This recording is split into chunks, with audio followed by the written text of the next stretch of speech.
Hey, it's J and K. Bringing some good times your way.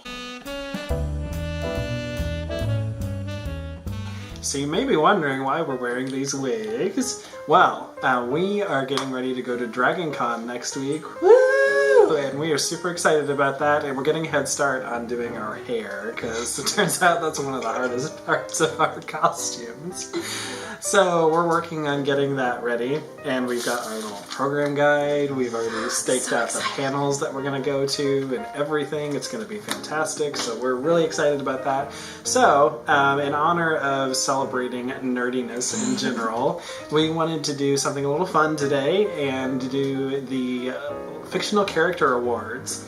So what those are going to be, you may have seen videos of people doing the YouTuber Awards where they handed out awards for people who were most likely to, or superlatives basically.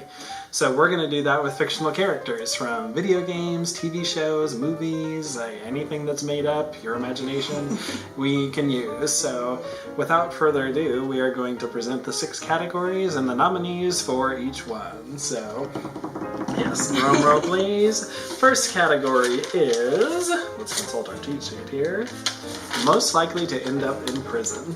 Okay. Kristina, who did you nominate for this most illustrious of categories? I nominated Yuffie. She's from Final Fantasy VII, and she always steals materia. So that girl, jail. Yeah, I can totally see it. I had a tie for this. Oh. One is an actual character from a book, Holden Caulfield, from Catcher in the Rye. Oh.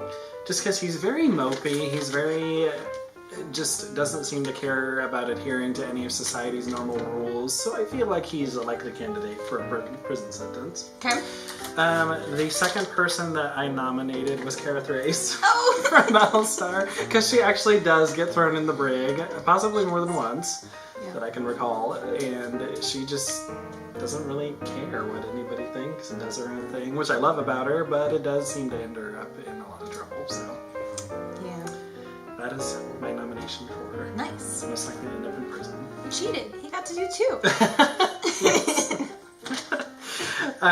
Alright, category number 2 is going to be Best Sidekick. I nominated and give the award to Samwise Gamgee. That's an awesome one. He is the best. He is the hero, though he is not the hero. By that The wig's on too tight. I don't know what's going on. If by not the hero you mean not the protagonist. That is an excellent choice, though. I feel like mine pales in comparison to that. But I nominated Clara Oswald of Doctor Who fame. She is one of the more recent companions, and she's brilliant, she's funny, and she literally scattered herself throughout the time stream to help the Doctor in whatever era he may have found himself in, which I think is quite impressive, so I'm giving the award to Clara. Nice.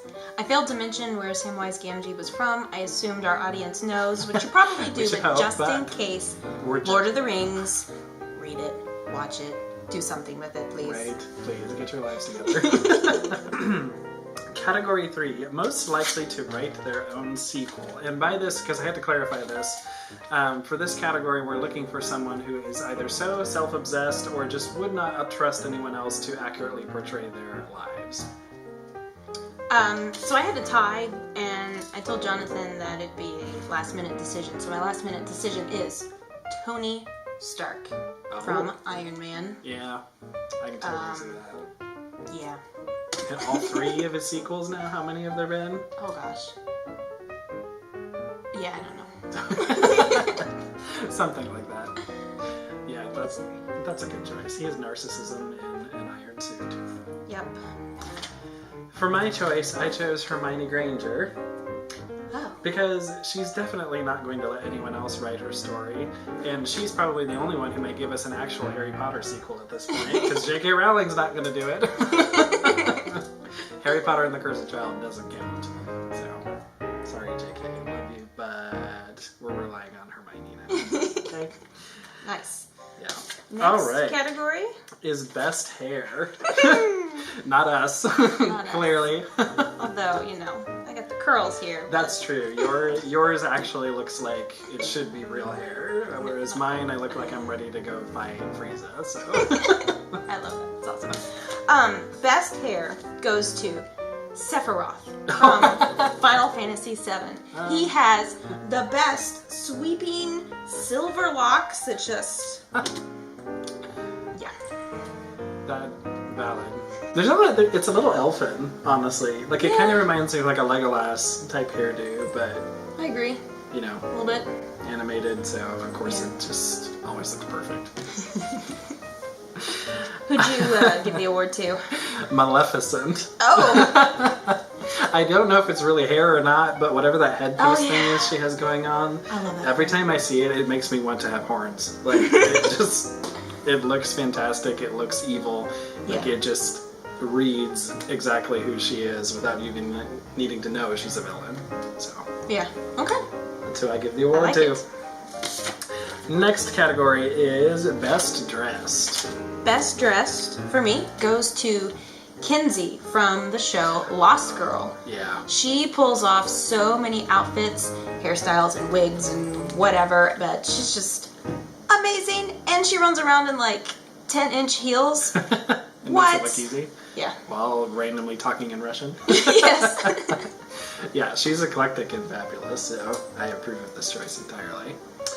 My choice for the best dressed fictional character is the evil queen Regina from Once Upon a Time. Yes. Because she has some pretty fantastic outfits, and just even when she's not in like full-on evil queen regalia, she looks incredible in the regular Storybrooke scenes. I mean, she's beautiful, so that helps certainly, but whoever picks out her wardrobe is on point, so I give the nod to Regina. Very good choice. I approve. I knew you would. Alright, category number 6, the final but certainly not the least, is going to be who is most likely to help you slay a dragon. Con. Nice. This was also a tie for me, last minute decision. I am going with Caddy Bree from the Legend of Drizzt series. Mm-hmm. She keeps everybody in line. She has a nice positive attitude, but she is there when you need her to kick some behind. Mm-hmm. Yeah, and she's got like magic, and she can wield a sword. She's like the whole package. So. Yep. Exactly. Yeah. Yep. Excellent choice. I went with a character from classic literature, like way back classic literature. I went with Odysseus from the Odyssey. Okay. Because, I mean, the man is devoted to his family. He literally battles a witch, a sea monster, spends like an incredible amount of time adrift at sea, all to get back to his family. So I feel like he's the one I would want by my side to battle dragons in any form. I like that. Yeah. Good points. So. Awesome.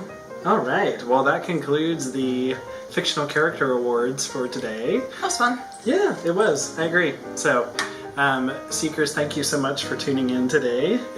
We would like to say thank you again. We appreciate and love you.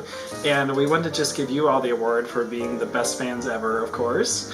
We also want to encourage you to continue with your own writing and pursuing your own nerdy interest, whether that's at Dragon Con or just reading a really good book. So, we hope that perhaps we'll see some of you at Dragon Con. Are we that big yet? I don't know. We can still wish. And we will definitely be going to some panels about writing and hoping to possibly meet a potential agent. So we'll see what happens. Mm-hmm. But anyway, we love you guys. And as always, remember... By your compass, stay true. Bye.